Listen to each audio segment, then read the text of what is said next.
You wake up, touch a train pole, open a glass door, shake one hand, then stop. A cold drop lands in your palm. You rub fast. Clear gel, sharp smell, dry skin. In just a few seconds, you feel safer. But here is the shocking truth.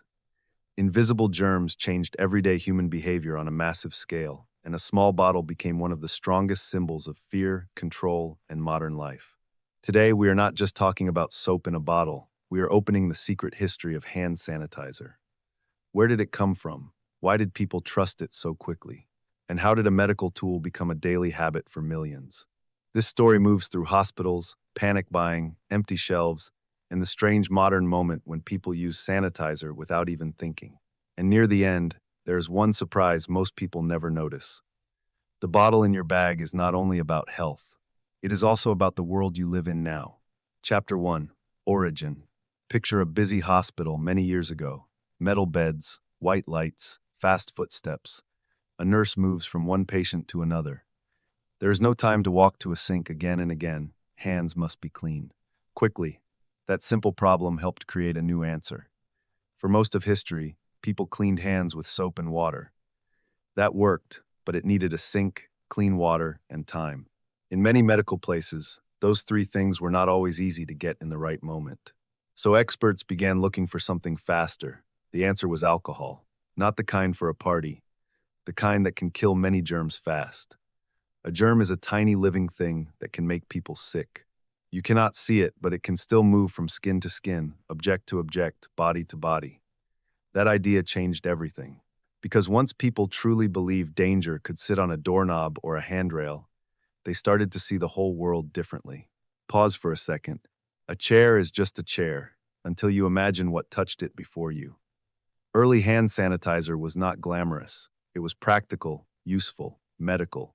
It belonged in hospitals, clinics, and care centers. And here comes our first mini-story. A young nurse finishes checking an old man with a weak heart. At the next bed, a child is crying with a fever. There is no time for a long wash. She reaches to her pocket, squeezes a cool gel into her hands, rubs fast, and moves on. That tiny action may save time. It may lower risk. It may even protect a life. This is where hand sanitizer first made sense, not as fashion, not as comfort, but as speed. And speed, in medicine, can matter more than almost anything. Still, outside hospitals, most people did not care much. Why would they? Soap was normal, water was normal. A bottle of germ-killing gel felt like something extra, something for professionals, something for other people that would not last. Because once fear enters public life, extra becomes essential. And that next change came faster than anyone expected. Chapter 2. The Rise. Hand sanitizer rose because modern life became faster. Cities grew, airports filled, schools became crowded. Offices packed people into shared spaces. People touched elevator buttons, shopping carts, phones, screens, rails, pens, and door handles all day long. The modern world is built on contact, and contact creates worry. Then public health campaigns began teaching a simple message. Clean hands, fewer infections. An infection means sickness caused by harmful germs entering the body. Simple words, huge effect. Little by little, hand sanitizer left the hospital and entered public life. You started seeing it in schools, then offices, then stores, then hotel lobbies, then restaurant entrances. It was small, easy, portable. That mattered, because convenience is powerful. People do not always choose what is best. They often choose what is easiest, and hand sanitizer was easy. No sink, no towel, no line. Just squeeze, rub, continue. Sounds harmless, right? But that convenience gave the bottle a new meaning. It was no longer just a cleaning product. It became a signal that a place was safe, a signal that a business was modern, a signal that a person was careful, and maybe even good. That is how objects gain power, not by what they are, but by what they represent. Here is something strange. Soap cleaned your hands, but sanitizer cleaned your anxiety faster. That is one reason it spread so well. It fit perfectly into a world that wanted fast answers to invisible threats. And people love visible actions against invisible danger. Rub the gel, feel the cold, Smell the alcohol, problem solved. Or at least, it feels solved. But every rise creates a shadow, and when fear gets stronger, simple products can become emotional objects. They stop being tools, they become symbols. A bottle on a desk says, I am protected. A bottle at an entrance says, you are safe here. A bottle in a pocket says, I am ready. Ready for what? That is the question. Because when society begins to expect hygiene everywhere, the pressure changes too.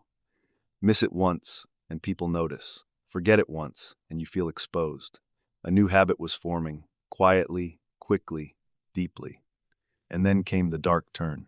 Chapter 3. The Dark Turn. Now imagine a store in a moment of rising fear. The news is bad. People hear about sickness spreading. Someone posts a warning online, then another, then 10 more. Suddenly, shoppers rush inside. Carts hit shelves, voices rise. Hands grab whatever is left: toilet paper, masks, soap, sanitizer. This is our second mini story. A father stands in a supermarket aisle, staring at an empty metal shelf where hand sanitizer used to be. He checks his phone. His wife texts, "Find anything?" He sees one small bottle in another person's cart. For a second, it feels absurd. It is just gel. But in that moment, it does not feel like gel. It feels like control. He keeps searching. That is the dark turn. Hand sanitizer became emotional. It became part of public fear. During health crises, many people did not buy it because they understood chemistry deeply. They bought it because they wanted one small action that felt stronger than helplessness. And when millions feel helpless at the same time, even tiny objects become precious. Stop. A bottle once ignored in a corner cabinet becomes more desired than luxury. Why? Because fear changes value. When danger is invisible, people often trust rituals.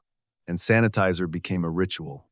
At entrances, in cars, at desks, in bags, at school gates, at hospital doors, at family dinners, before touching packages, after touching money, after touching almost anything. But fear also creates problems. Some people used too much. Some trusted it more than soap when soap was better. Some bought unsafe products. Some treated it almost like magic. And magic is dangerous when it replaces thinking. This is where the story gets darker. Because sanitizer did not only kill germs, it changed behavior. People became suspicious of surfaces, suspicious of strangers, sometimes even suspicious of touch itself. A handshake, once polite, began to feel risky. A public button, once nothing, became a tiny threat. A shopping cart, once boring, became a question mark. What had touched it before you? That question entered daily life everywhere. And once a society learns to fear invisible contact, it does not fully forget. So yes, sanitizer helped. But it also trained people to scan, to avoid, to prepare, to sanitize first and think later. That habit would outlive the emergency. Chapter 4. The world changes. Then the world changed in a way people could feel in their muscles. Doors opened with elbows. People stood apart in lines. Friends smiled without hugging. Children learned new rules before they learned long division. And everywhere, hand sanitizer waited. At the entrance, at the counter, at the desk, at the gate, at the clinic, at the airport, at home. The bottle became part of the architecture of daily life. Not decoration, instruction. Use me before entering. Use me before touching. Use me before joining others. That is powerful language, even without words, because it teaches the body. You do not need a speech, you just need a pump bottle by the door. The bottle was silent, but it gave orders. This is why hand sanitizer became such a strong symbol of modern control. It offers freedom and control at the same time. Freedom, because you can move fast. Control, because you feel you have done the correct thing. In a world filled with invisible danger, that feeling matters, maybe more than people admit. And here comes the third mini story. A woman leaves the subway, answers a message, buys a coffee, and reaches for a small sanitizer bottle clipped to her bag. She does not stop walking. She does not even look down. Squeeze, rub, done. It is automatic, like checking the time or locking a door. That is today's habit, not panic, not emergency, reflex. A reflex is an action your body does quickly, almost by itself. That is what sanitizer became for many people, a hygiene reflex. And reflexes reveal something important. They show what the world has taught us to fear. They also show what the world has taught us to trust. But think about the contrast. For thousands of years, touch helped build human life. Touch meant greeting, work, care, food, family, trust. Then, in the modern hygiene age, touch also became a possible risk. So what do? We do not stop touching the world. We sanitize between moments. That is the compromise. Not no contact, controlled contact. Is that safety, or is it a new performance of safety? That question still hangs in the air. Because some modern habits protect health, others mainly calm the mind. And sometimes, those two things look almost the same. Chapter 5. Today's surprise. Now for the surprise. Many people think the story of hand sanitizer is about cleanliness, only cleanliness. But that is too simple. The real story is about trust. Trust in science, trust in systems, trust in products, trust in fast solutions for invisible threats. And trust is where things get interesting, because hand sanitizer gives a very modern promise. You may not control the whole world, but you can control this moment. Your hands, right now. That promise is small, but emotionally strong. It is one reason the product survived long after panic faded. Today, people use it in very different ways. Some use it for real hygiene. Some use it from habit.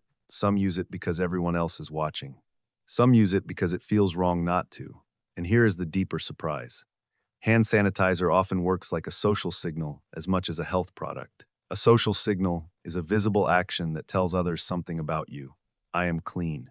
I am careful. I respect the rules. I understand the danger. I belong in this shared space. Sometimes we sanitize our image as much as our hands. That may sound dramatic, but think about it. Why does a bottle at a shop entrance change the feeling of the place?